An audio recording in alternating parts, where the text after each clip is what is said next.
Olá, boa noite, seja muito bem-vindo.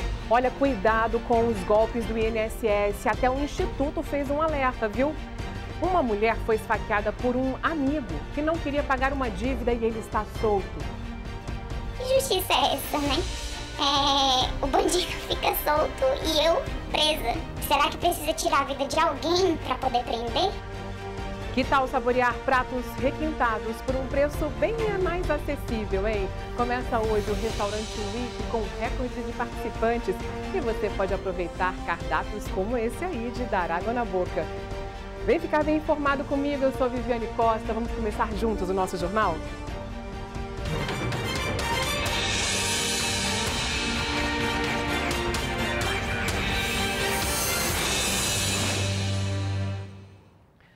Olha essa, uma mulher foi agredida por outras 3 no BRT do Gama. Isso porque ela furou a fila para entrar no ônibus.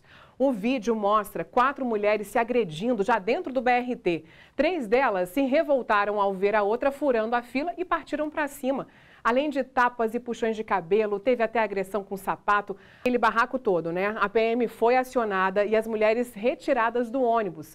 A orientação foi que resolvessem entre elas o problema.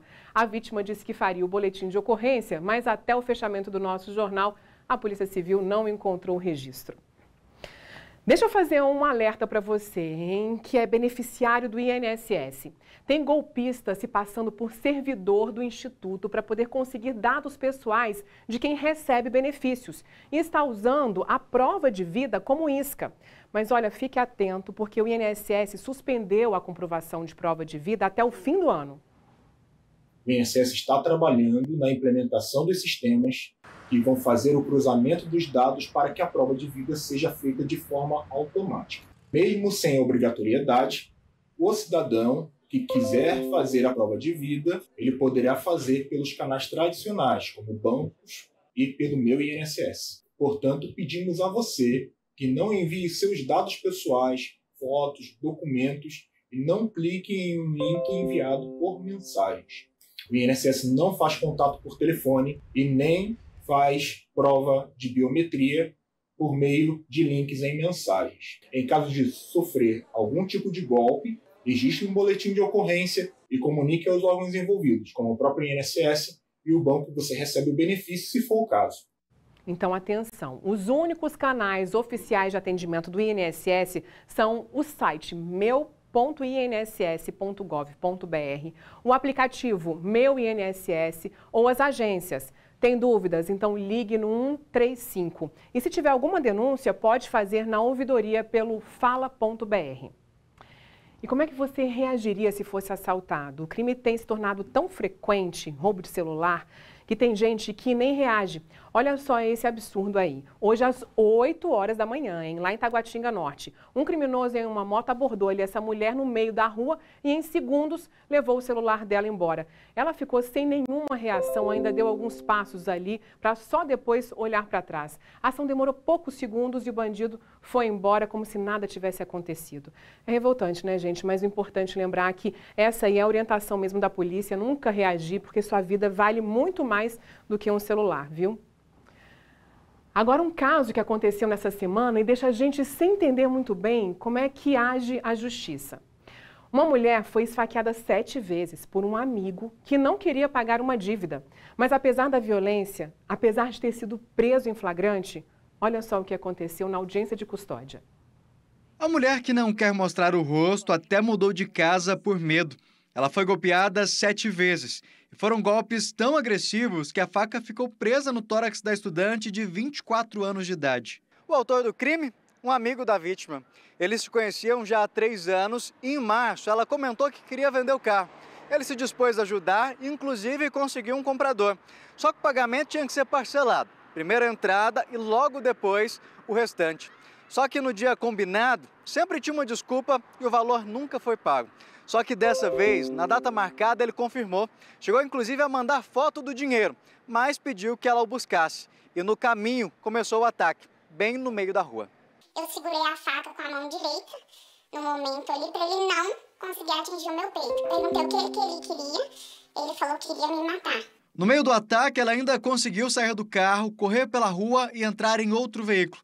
Mesmo assim, o homem continuou tentando matá-la. Eu tentava travar a porta do carro dessa moça, a porta de trás. Ele não deixava ele abrir a porta, eu fechava a porta e foi luta, né? Quando eu desci do carro, ele me cercou e me deu um empurrão e eu acabei caindo. Foi a hora que ele me golpeou no peito. O criminoso fugiu com o carro da vítima, mas foi preso minutos depois. Mas enquanto a estudante fazia o exame de corpo de delito no IML, descobriu que ele já estava em liberdade. De acordo com a decisão da Justiça, João Victor do Nascimento foi solto sem nem a necessidade do pagamento de fiança, apenas com medidas cautelares, como proibição de se ausentar do Distrito Federal por mais de 30 dias, sem autorização da Justiça, não ter contato nem se aproximar a uma distância mínima de 500 metros da vítima e familiares e comparecer a cada 3 meses em juízo para justificar suas atividades. Um crime bárbaro desse, onde foi uma tentativa de homicídio, premeditado, ele foi com a intenção de matar, foi com a faca, motivo torpe, a vítima sem defesa, vulnerável, e a juíza, ela falou, é uma juíza e uma promotora. 2 mulheres liberam um cidadão desse. Para a vítima que quase foi morta, a punição, na verdade, foi para ela. Que justiça é essa, né?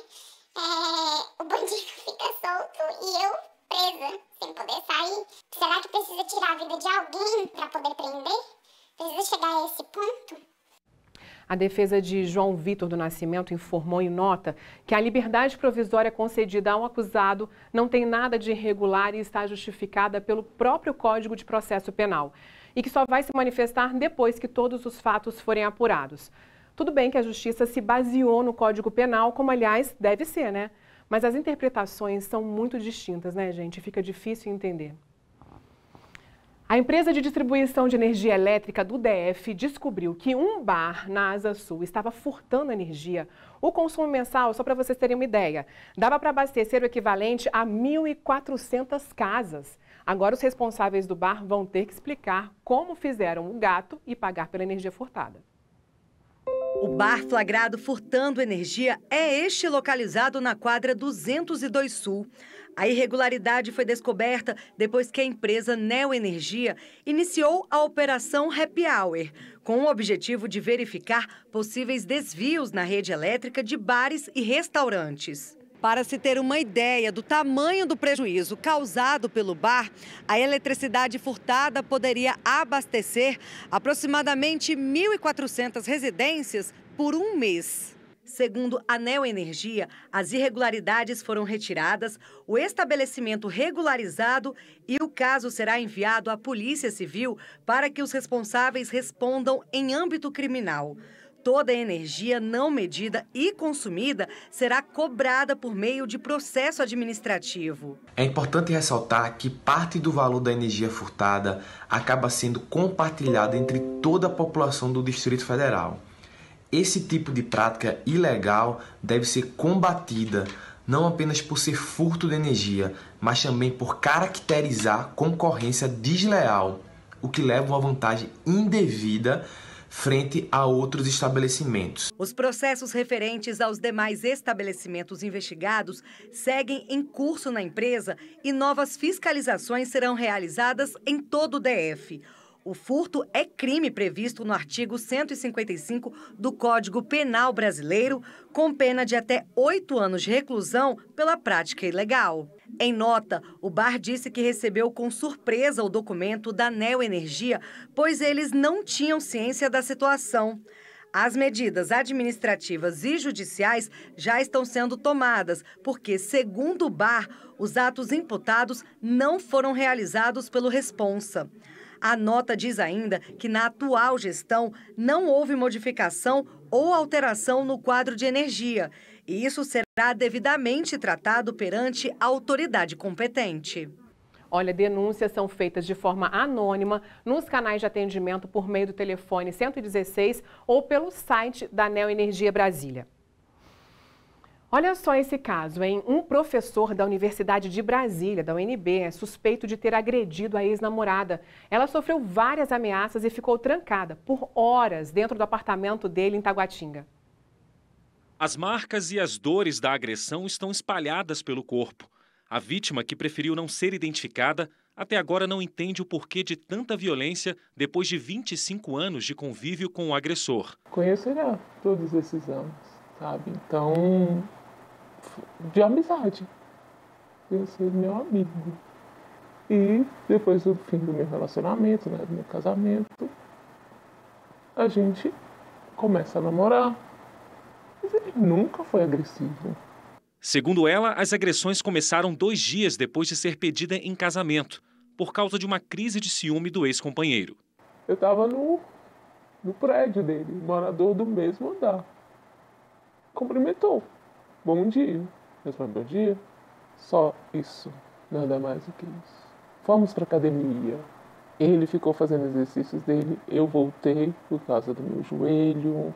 E quando ele chega, não era mais a pessoa que tinha me pedido em casamento numa terça-feira. Era outra pessoa. Ele falou que não tinha gostado.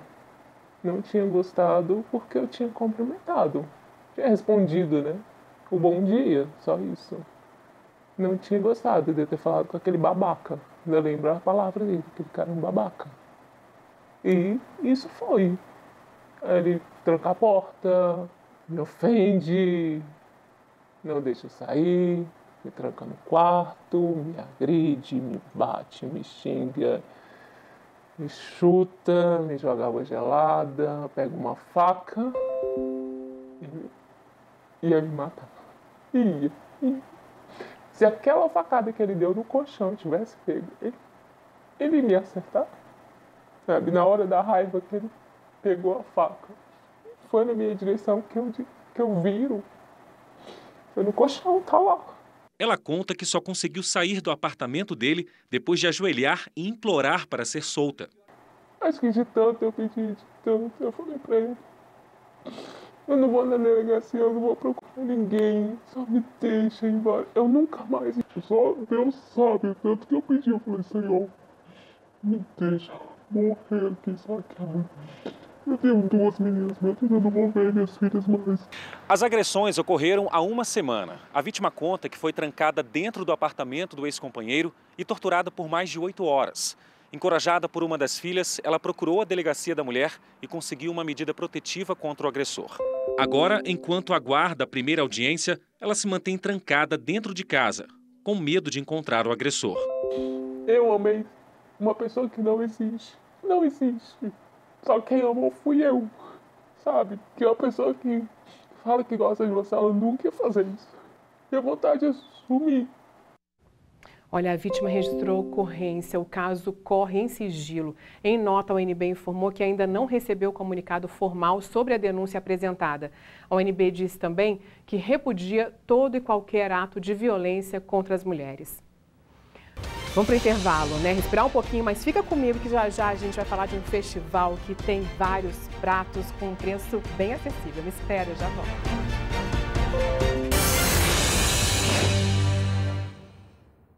Gente, imagina você se deparar com uma cobra ao chegar no serviço. Hoje cedo, funcionários de um depósito lá em Santa Maria tiveram uma visita meio inusitada, viu? Era simplesmente uma cascavel. Ela apareceu em um lote e na hora de ser capturada deu trabalho para os policiais do batalhão ambiental.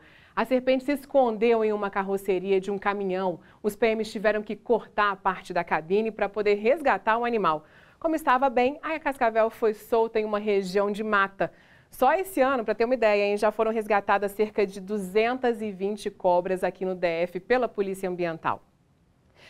E o IBAMA demitiu a servidora Adriana da Silva Mascarenhas. Ela foi acusada de conceder a licença irregular para trazer para o DF a Naja. Lembra dessa cobra aí, gente? Ela ficou famosa, né?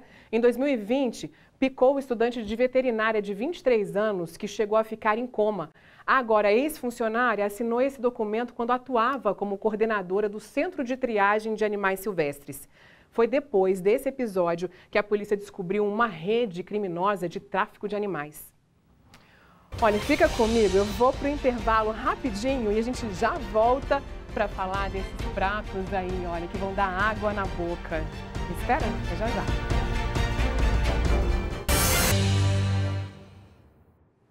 Começou hoje a 26ª edição do Restaurante Week. Aquela oportunidade de saborear um prato diferente, mais sofisticado, por um valor bem mais acessível. O Maicon Leão veio esse horário só para fazer vontade na gente. Boa noite para você, Maicon. Então conta, olha, é menu completo com várias opções ali no cardápio. E o melhor de tudo, como você já bem disse, Viviane, boa noite para você, para todo mundo ligado no SBT Brasília, é o preço. Você vai ter a oportunidade de comer uma carne saborosa como essa, preparado por um parrilheiro renomado no mundo como o Pepe, e o melhor de tudo, pagando pouco. A gente está falando aí da 26ª edição do Restaurante Week Brasília, que esse ano tem mais de 91 restaurantes participando, ou seja, são quase 100 oportunidades para você saborear, experimentar pratos aqueles que normalmente são mais caros e você consegue nessa época com um preço acessível. Nós estamos aqui em Undazaçu, quem vai já me adiantar um pouquinho é o João Souza, que é gerente. João, é a oportunidade para o pessoal ter uma experiência como essa daqui, ó. É mais do que só a comida, você tem também uma experiência com o ambiente, né, João? Exatamente, para nós é uma honra poder participar do Brasília, né? Restaurante Week, aqui no Fuego, tendo a oportunidade de mostrar, né, a nossa gastronomia desta forma, né? Onde possibilita ao nosso cliente, ao nosso consumidor, provar um pouquinho de cada prato. É um menu degustação, podemos dizer assim, e eu tenho certeza que todos vão gostar. Vamos mostrar para o pessoal que está em casa, já um pouquinho desse menu maravilhoso, porque, Viviane, se não for para passar vontade, eu nem venho. Repara só essa mesa, primeiro pelo ambiente, que a gente percebe que é um pouquinho mais escuro, já justamente para ser mais aconchegante, mais confortável. O que a gente tem aqui, João? Só para quem está em casa ter uma noção do que vai ser oferecido. Então, aqui nós temos um pouquinho, né, dos pratos que são servidos aqui no Fuego, Alma e Vino, né? Nós já vimos lá que o Pepe Sotelo, e como você falou, é um dos melhores parrilheiros do mundo. Então a gente tem aqui dois cortes, né, que serão servidos nesse momento gastronômico aqui no Fuego, Alma e Vino. Nós temos aqui o Denver, né, um dos pratos assim mais solicitados aqui no restaurante, o Baby Beef também, né, são dois cortes assim bem tradicionais na Argentina. E João, o melhor de tudo isso é o valor, porque a gente estava conversando, né, Viviane, se adiantou que é com preço acessível, são pratos que variam de R$ 49,90 até R$ 149, ou seja, cabe no bolso e é uma experiência, como a gente vê, varia por todos os tipos, tem carnes, massas, tudo. Exatamente. É sobremesa. As empanadas, as nossas sobremesas, né? Aqui eu tenho uma tortinha de noz pecan, as clássicas empanadas argentinas, um parmegiana, servido aí com um arroz provençal, um risoto parmegiano, um clássico arroz parrilheiro argentino. Tem coisa boa demais, viu, João? Obrigado. Agora, Viviane, chegou ao fim a nossa participação. Eu vou ficar aqui degustando essa mesa maravilhosa, viu? Boa noite para você. Conseguiu, viu? Passou vontade. Obrigada. 83 restaurantes, gente, participando desse festival. Beijo para vocês e para vocês também. Obrigada pela companhia. Até amanhã. Um beijo. Tchau.